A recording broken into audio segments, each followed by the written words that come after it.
Hey,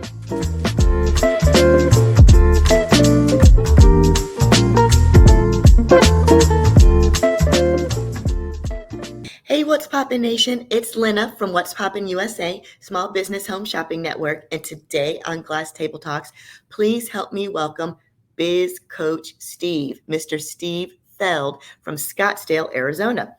This gentleman claims to be the 45-minute business coach, and that means within 45 minutes, he is able to find between $50,000 and $100,000 of untapped marketing and advertising potential dollars in your business. But some of us are not quite on that $50,000 to $100,000 level yet. So let's kind of tap into Biz Coach Steve's brain and see if he can come up with some tips, tricks for advertising, marketing, pulling that money out of your business, finding money where we thought there was none, all of that good stuff. Let's hear what Biz Coach Steve has to say. Help me welcome him to the show. Steve, please tell us about yourself. Now I'm a little bit nosy. I will tell you, I went all through your stuff. Got a lot. Yeah, you got, but it's good stuff. It's good stuff. And I saw that you just landed like a kudos position over like 146 groups, or I'm just like, holy cow, he's doing some things. So please, y'all, help me welcome to the show, Mr. Biz Coach Steve Feld, located out there in Scottsdale, Arizona. Steve, please tell us a little bit about yourself, your background, and what made you decide to actually go into coaching and start helping folks. Well, yeah, I'm Biz Coach Steve. I've actually owned and operated 7 different businesses and ran 3 others. So business is my passion. And oh, wow. I've just learned over the years, everything kept coming back to, I'm more passionate about owner operators, their businesses rather than C-suite. And I've been a C-suite person. I've ran other people's businesses. You know what? My passion lies owner operator. And why? Because the failure rate is so high and it has not changed since 1932. And my goal is to turn that around, to see these small business owners survive and thrive and build a sustainable business. What do you think is one of the primary reasons why small businesses do fail? They only know what they know. Yeah. And they think they know everything. And I'm telling you right now. Afraid to ask for help. Number one problem. Terrified. That's the number one. They don't ask for help. Yeah. They think that I hate accounting. I don't understand it, but I'm going to do it. Well, that's your problem right there. Right. Someone else is passionate about accounting. Pay them to do it and it'll get done right. It'll save you time, frustration, headache, and keep the IRS off you. Ooh, my former folks, I know it. We were all on that proverbial booty. I know about that one. So yes, definitely. I've talked to enough IRS agents and they said, small business owners make it easy for us to go after them. To audit them. Because they're flagging themselves. We're not looking for it. They're telling us they're messing up and it makes it easy for us to go after them. Yes, that's a whole nother show. Yeah, Woo! That you said a mouthful right there. That's a whole nother show. So how did you pivot? Were you first like the worker bee and you got tired of punching the clock yourself? Like, how did you actually transition to your own boss and then like the boss's boss, like the trainer, like the training of the boss? I've always had positions throughout my whole life where they kind of just left me alone. And as long as I don't screw up, I never heard from them. So it's always good. That tells a lot, though. That means they're trusting in you and you know what you're doing. Yeah. And then one time I worked for all these companies in one industry, and then someone was building a new company and I knew them and they knew me and they said, hey, we want to build a new division. We want you and this other guy to like create everything from scratch. Beautiful. That's right in my wheelhouse. And they did it. And I built up the division with that guy. And They ended up selling it to Warner Brothers, and we became part of Warner Brothers. Holy shit. And then I started going, there's easier ways to do this because I'm in process improvement and Yeah. change management. So I started looking ways to improve the processes. And next thing I know, we're saving over $1 million a year. And then I was traveling around with musical acts at the time. So we're saving money. All of a sudden, they're realizing what I'm doing. And they're like, can you teach us at all these venues? So now the venues are hiring me to help them improve their processes and save them more money. And then I'm like, you know what? I'm going to start a business. So are you super anal? Like totally? Oh, yeah. Okay. So that totally, compulsive, everything perfectionist, got to be right. You took that. But I also learned it took a while. At the beginning, everything has to be right before I launch it. Nowadays, it's like, you have the idea, launch that mother. Please say that again. Please say that again, because so many people sit on wait and sit on their hands. Stop and it. It's not perfect. It's not perfect. The It time. never will be. The moon It isn't never, ever aligned. will be. The moon isn't aligned with Jupiter in the winter solstice, and you know what? Apple is the greatest example of this. The very first iPod, they wanted it just to beat Walkman. That was it. Right. They had a laundry list of things to do. And they said, Steve Jobs is like, launch it. Just launch it. We'll figure it out. We'll add the other stuff later. Launch it. And they launched it. The consumer said, yeah, we only want this much. They were going to, if it was up to them, they would add 1,000 more things. The consumer said, we only need 5. But that's why they do it now. How many different versions of Apple are there? Yeah. 2.0, they launch 2.1, it and then listen to the consumer instead of putting what they want in it. And then go back. Then they go backwards, and here comes the next version. And then consumers like, here, I want 5 more things. Great, we'll launch that version. So I say to piggyback on that, for small businesses, what I usually tell them is review your processes every maybe 6 months. Yeah. And see what worked, what didn't work. The stuff that worked, pull from it. The stuff that didn't work, chuck that stuff out the window, repackage it, and like Apple, right? You're going to find the things that you think are going to make it perfect are not what the consumer wants. So just launch it. And that's what do you think? So what are the very first things? Say, okay, I got a new idea, Steve. I'm not quite sure. I want to make I want to make bagels, and I want it to be a mobile company where I can go around and deliver bagels to businesses every morning. So I'm just making up something. And so what is the first thing that people should do when they're like, I got an idea? Yeah, I would, something like that. Let's take mobile bagel service.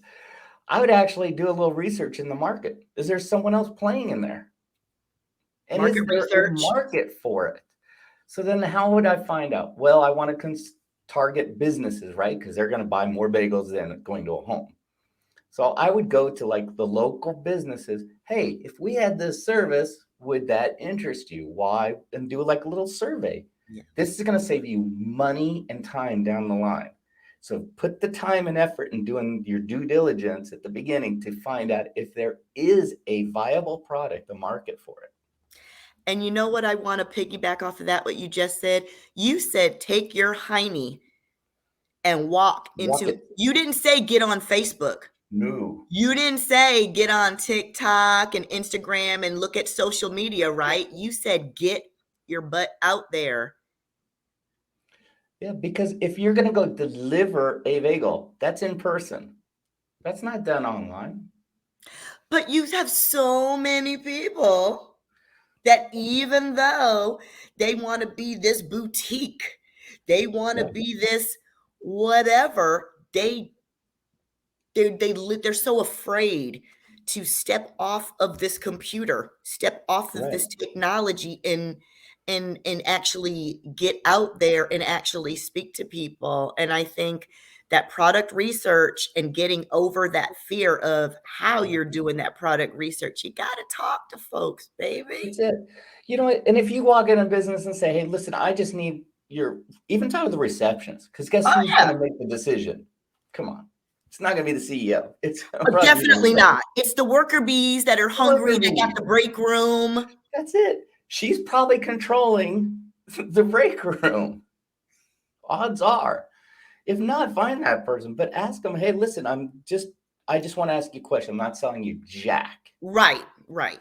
And just ask questions and get their feedback. They're like, well, you know, everyone here has gluten-free. That's an allergy here common in our business. Well, guess what? That is phenomenal market research. Now you know what that business is. So that's something to consider in your product line. Go with the next business. Oh, yeah, we like it with all the fruits in it. That's what we all Right, like. right. The nutty Berries. fruit. You're getting market research. Other places are like, oh, no, we don't allow any food in our place. You don't know. This is why you got to get your butt out there. Literally get your hiney Really. off social media and stop being scared and literally get out there and do it. Even go to a networking event and going, I have an idea. No one's going to steal it. Come on, get real. And say, I have an idea for a mobile bagel, and just do it a short, like less than 10 seconds, what it is, and go, what are your thoughts? And people are going to give you their thoughts, and it's going to be That's all over the good. board, but take that in. Don't argue it. Networking Don't events. deny it. Just take it in. Networking events. That's good. I like that. Bounce off of. What are your ideas on like think tanks or something or think spaces or anything like that? Any thought? It just Yeah. popped into my head. Yeah. I've done a lot of work with like incubators and think Oh, spaces. okay. So Yeah, yes. yeah. That's exactly what I'm talking about. Yeah, yeah, yeah. Yeah. I'm a big fan of them because people come there with an idea. I Mhm. want to build a better mousetrap. Right. But that's all they know. They don't know about marketing, accounting, finance, any of that stuff. So they go to these incubators, and the incubator's like, great, we have a spot for you to actually physically build your mousetrap. And we got people there who are engineers, scientists, mathematicians who can also help. But then we also have on the other side is the mentors to help you on create a business plan, a marketing plan, and all that. So you have that one idea, but you don't know what to do with it. Do with it. An incubator can really, really help you. That's very interesting. And there's Huh. a lot of cities that have grants for it and So, programs, so it could be free. yeah, right. Okay, so let me ask about that because as a small business, small and micro businesses, I'll say, where would you suggest that people look for? Most of us are funding it out of our own pocket. Most of us are small proprietors or sole proprietors rather. Right. They have not quite jumped on the LLC, the S corp, or the C corp yet, which means you would have to have an EIN number.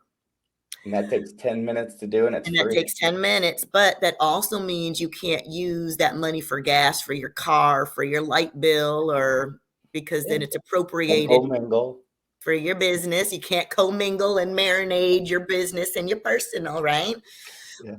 But for those who are looking to get started to fight, so I want to finance like around our way. I don't know if they have your way.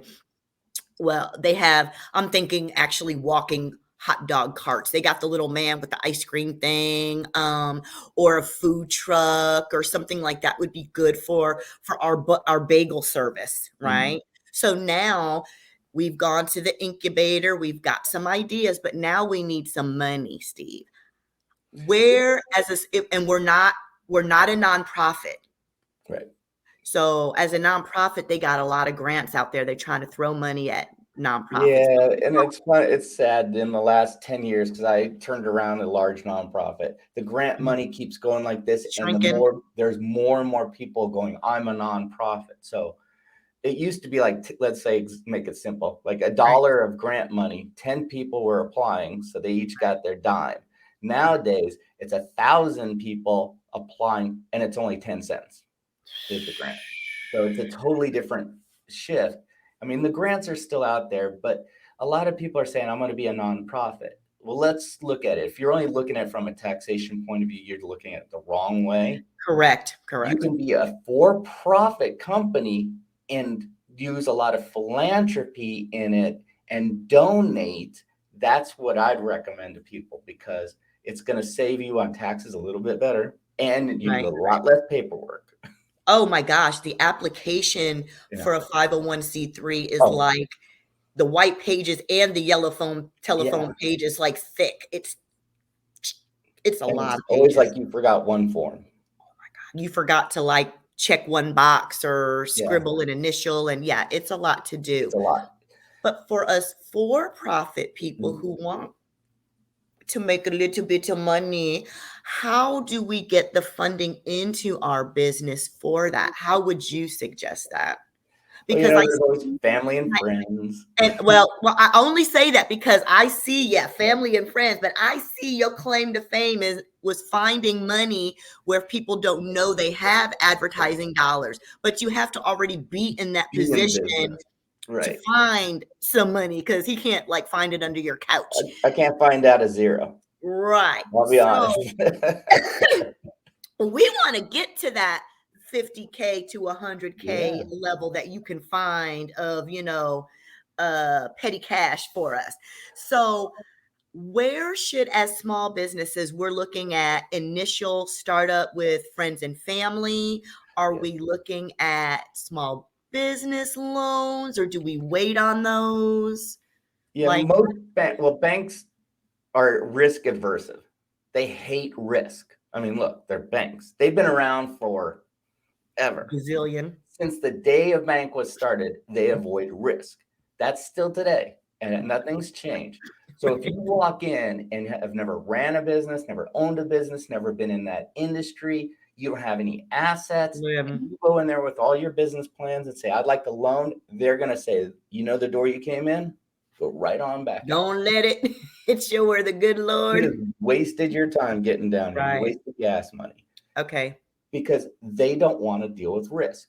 Now, credit unions or smaller banks, not the big chains, you Right. can start developing a relationship and they might have some micro loans for small businesses. So they're a little bit more friendly to new To startups. small people. Okay. Would you suggest maybe like who's always toting small business, like Capital One or Credit something like unions, yeah.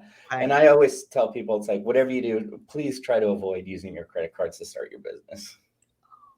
Especially if you have like huge like things you need to buy or renting a space or that's not a Yeah, because you just don't know what'll happen. And then next thing you know, your interest rate is 25%. yeah. So I say try to avoid that. For startups, I always say it's like you got to make sure your product or service is viable. And the number one thing people are trying to think, well, I need a website, I need business cards, I need a logo.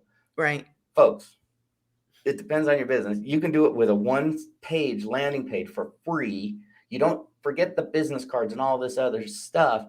Yep. What you need is marketing and sales to start. All that other stuff will come. Marketing and sales to start, y'all. So No sales, guess what?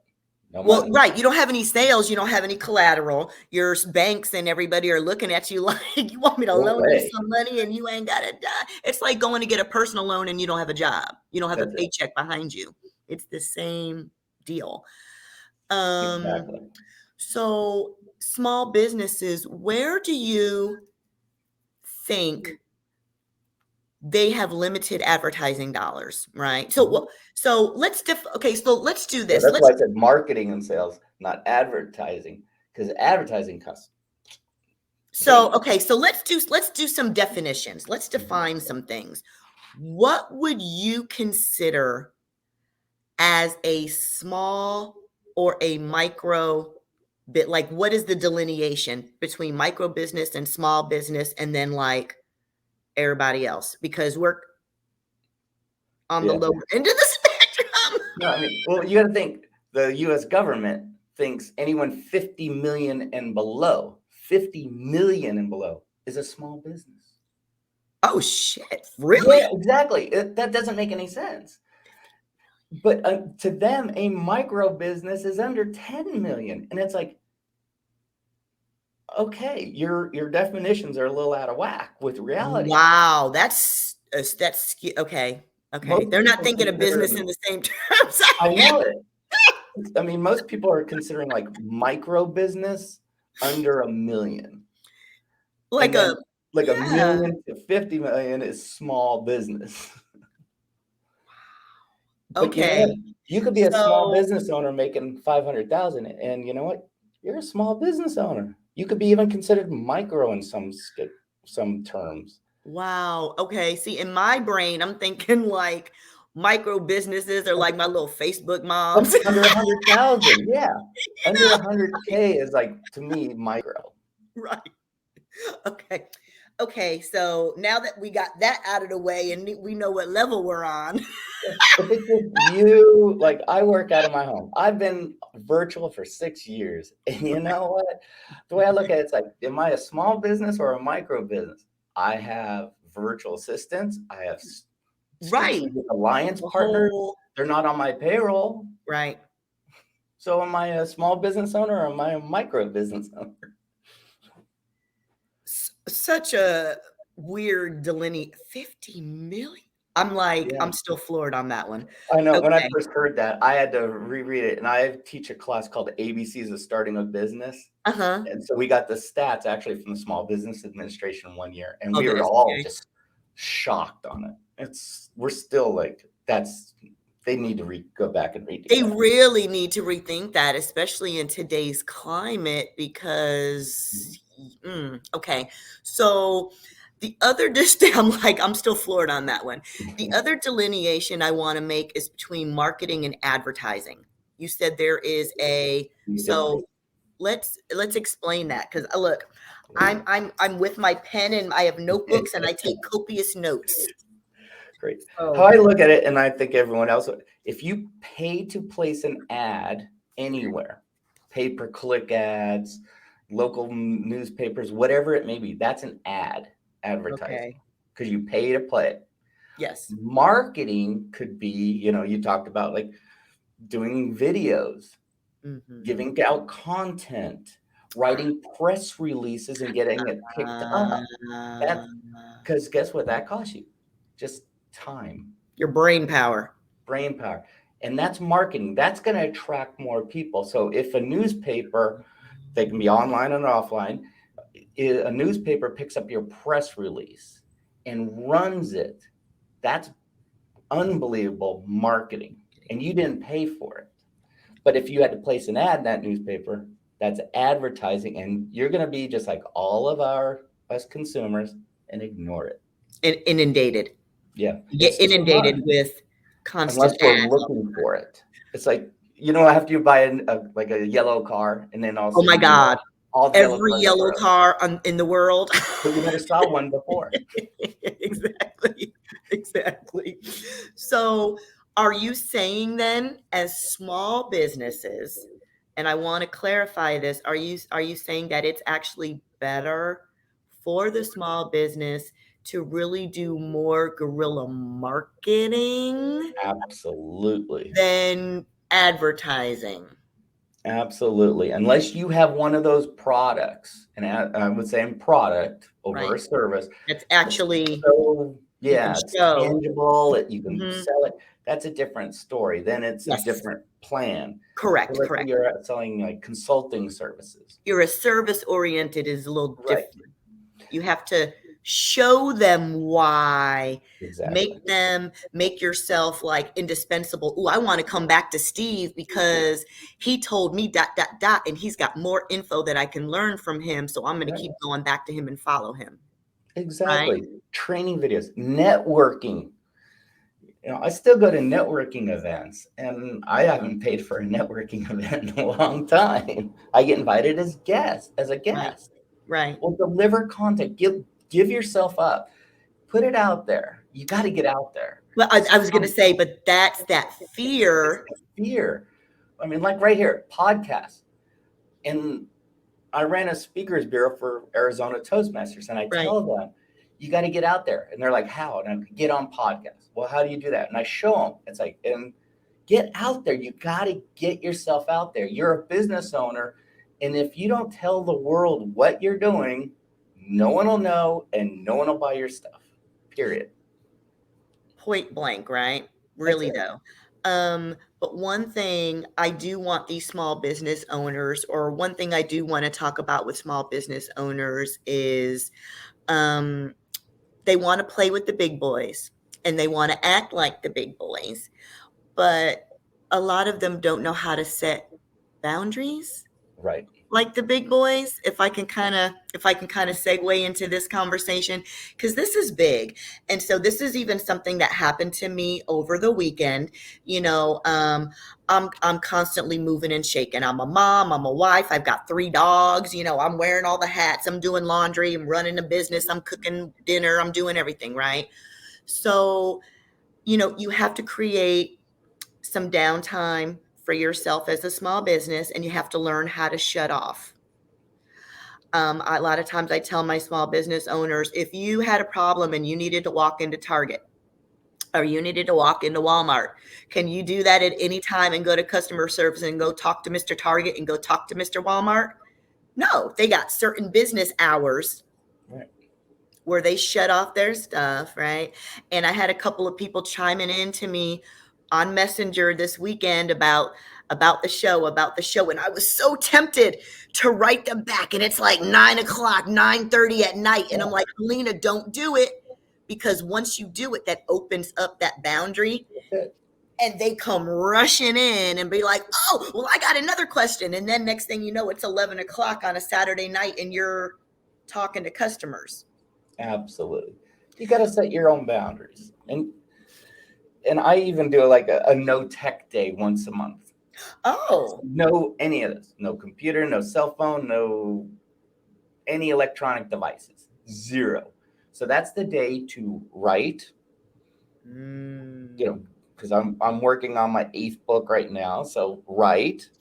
It's the day Yes. to write thank you cards to people, personalized thank you cards, personalized notes to people, Handwrite. Stop and write. texting.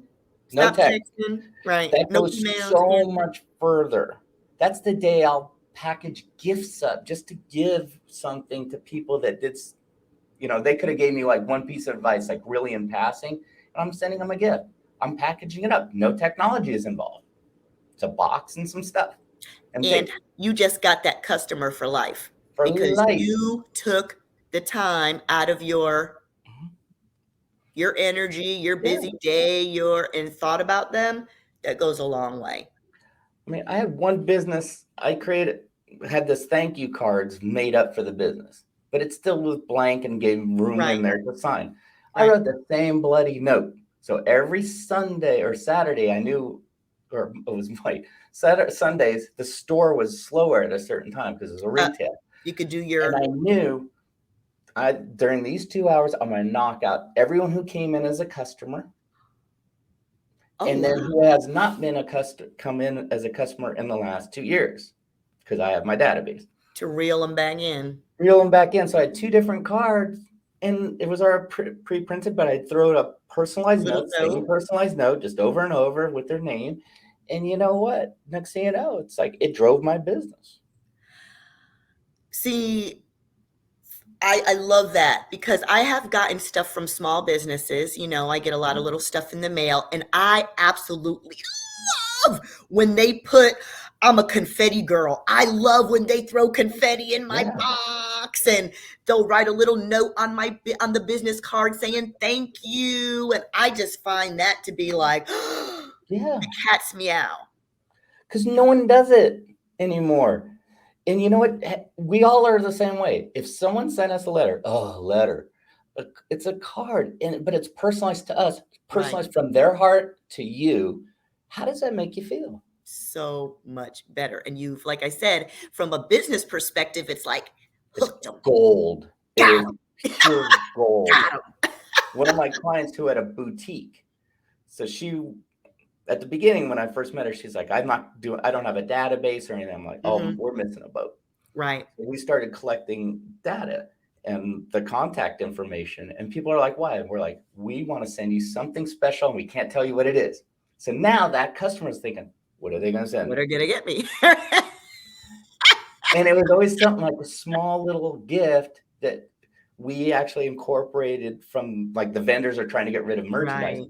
We bought it for like pennies on the dollar. And It was just gave it away as little tchotchkes, right? little Totsky things because it fit the theme of the boutique and everything else. And it was like we incorporated that pennies into the prices of everything, which no one even noticed. But this is that guerrilla marketing. It was This is pure. that She was so busy for these bloody little gifts, and they weren't like little crystals or little vials of bullshit stuff. perfume. I I mean, know, it was little something whatever. small Yeah. that can fit in an envelope, and it was well worth the price of handwriting a letter and put it in the mail. I absolutely love that because it's free pretty much to do the hand or cost you 45 cents for the stamp or whatever stamps are these Total days. of $1, including postage, the envelope, I mean, the card, and the little item. Total $1. And so many of these little businesses out there have like crickets and this and that. They can design their own and just, you know what I mean? Like I absolutely love and it. all the programs nowadays, design your own dang card. Oh my gosh. That's what everybody's harping on, being these designers and creators and do something, you know? So you have how many businesses going right now, Steve? Right now, I only have 2. So how do you budget your time? How do you organize your time? Because most folks can't get together with just cleaning the house and the chores every day. And then you throw in one business and then some kids, a husband, furry pets. And now you've got like 2 businesses going. And I know you said you had 7 at one time. I'm just yeah, like, I've owned and operated 7. So this how is my 7th or 6th and 7th is what I how have do right now. you have to be so organized and so scheduled. How do you designate that? Because I know people that do operate multiple businesses and they're going like because they can't get it straight. What's your trick to doing that? I use time blocking. So I live and die by my calendar. I live and die by it, but I also learned a long time ago, make sure you block time for lunch, dinner, family time, relaxation, working out, all that thing. It goes in the calendar. So when people look at my calendar, like, you block out lunch, I go, if I didn't, I I'd be wouldn't having a eat meeting. because So you get you so gotta into block it. that out. How many times have I realized it's 7 o'clock and I have PM and I haven't eaten all day just because you're running? Yeah, I went like months and months going, why am I so hungry at night? I could not figure it out. And then I was talking to my coach. I'm like, oh, at night I'm starving. They go, let's see your calendar. And then they start laughing. I'm like, what's so funny? They go, where's your lunch? I'm like, oh my gosh. But as an employee, you had a scheduled lunch, right? They make you take lunch. God forbid if you don't. Right. They force that, and then they force that proverbial 15-minute break shove it down your throat. So why do you do it yourself? Why as business owners don't we use the stuff that we learned as employees and apply it to our own? That's it.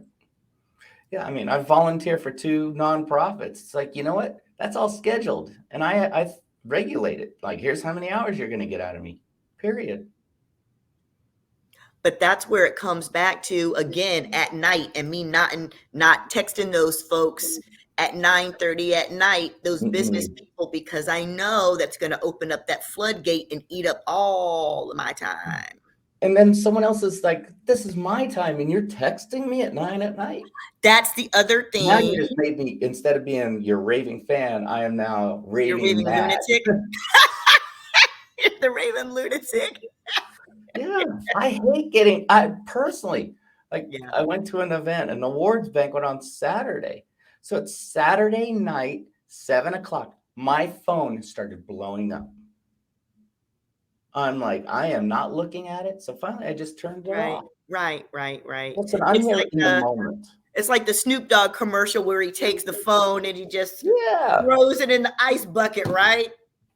You know what? It's not that I don't build bombs here. So it's not going to be the end of the world. No. Really, it won't be. But here's the thing. because you've scheduled your calendar out and you know exactly what is happening in your schedule during the day at 7 p.m. when you're on your own time, you don't have to feel that panic, that frantic, like, oh my God, is there something I didn't do? Maybe I need to get back on my phone. It's already scheduled. You know No what worries. you've done, right? You've allotted time for your posting, for your phone calls, for your emails, for your social media, for your correspondence. You've That's it. allotted All that time. everything. Even checking your email is on my calendar. 2 times a day, 30 minutes each time. That's Yep. it. 30 minutes is up. Got to stop. I'm off to the next thing. Off to Why? the next thing. Because it shouldn't take longer than that. Correct. But even think about, when we talk about those larger businesses like that Mr. Walmart and that Mr. Target, do They they don't touch it. do they respond immediately, or No. do they have that will respond within Right. Like a week. 24, 48 to 72 hours or 7 to 10 business Yeah. days or They know they're not building bombs either. right. You know what? They know that. All the big all these companies that have gone from garage to up, they have learned, number one, their time is valuable and they don't need to react to every little impulse. That's the key. It's the reaction. They're like, oh my God, the world's going to end. No. Granted, if you're doing something for a customer and it is like critical in their business, what's Of critical course. to them might not be Yes. critical to you. But let's say if it's you're there as their plumber and their pipes break, okay, critical. That's critical. Pick up the dang phone. Right. But if it's, your volunteers wanting to know what color t-shirts they got to wear on Tuesday, well, you Yeah. can tell them that on Monday. Exactly. It's not that pressing because No. then you start, well, what about the shoes? Well, what about then There it you go. becomes a longer conversation. That's what's going to end up being. You're right. I mean, in one of the businesses that I was running, by the time I got done doing certain duties, it was 1 a.m. and I'm still at work. So that's when I'd actually read emails because that was my second chance of the entire day. Time. It's now I have to wind down at 1 a.m. because I'm still up.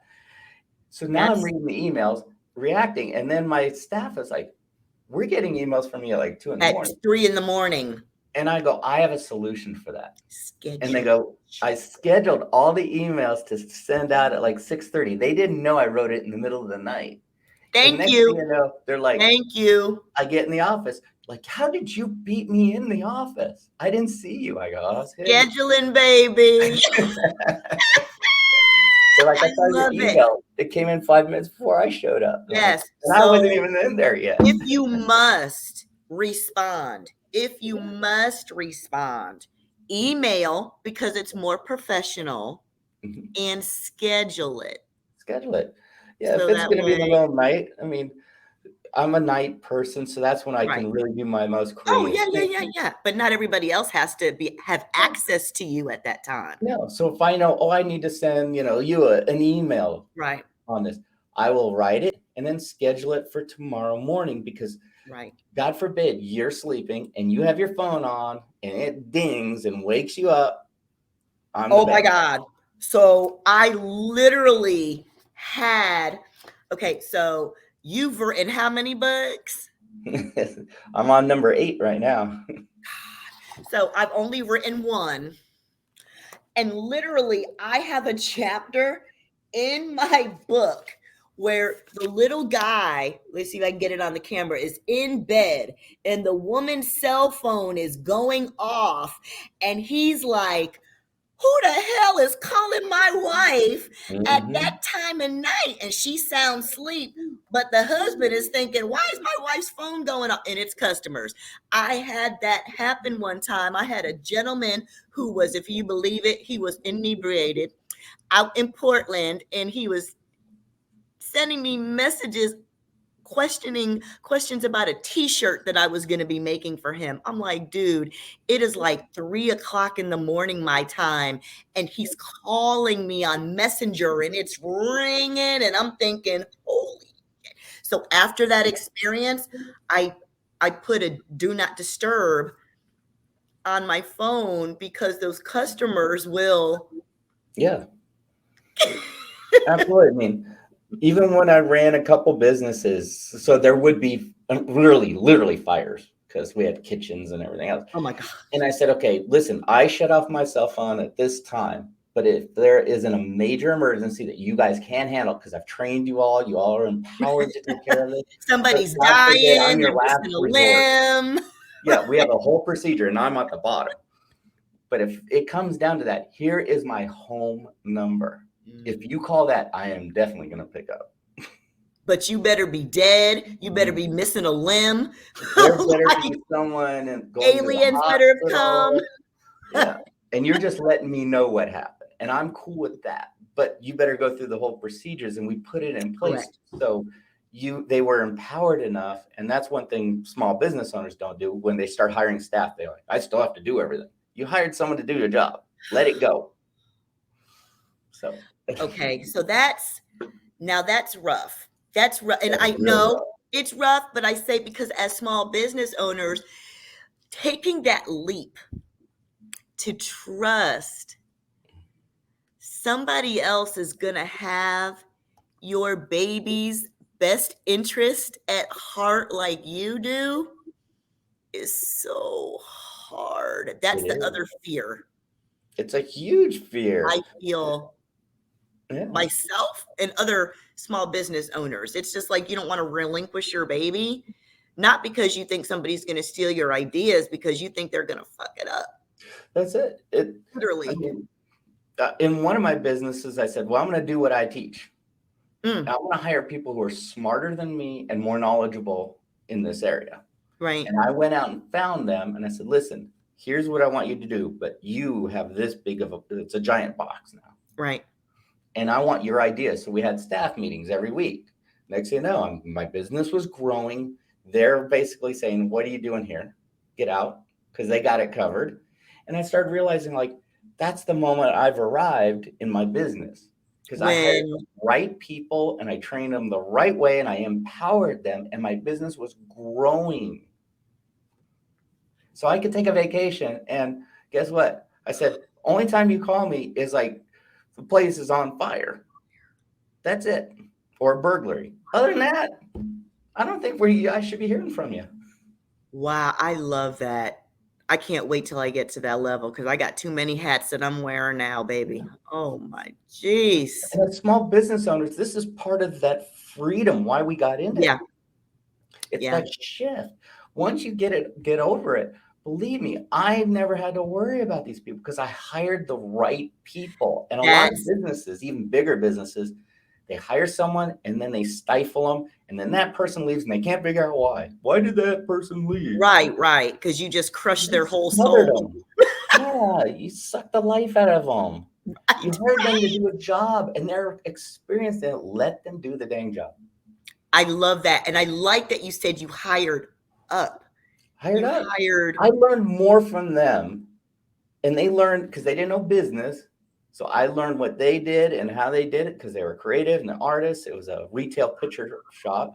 So these people, they're like, hey, can we do this? I'm like, go for it and keep that extra money. Go for it. And they were like, what? Okay, like, for real? You're going to let me ... It's not a service we provide. So add that service on for you and keep the money. And they were like, oh.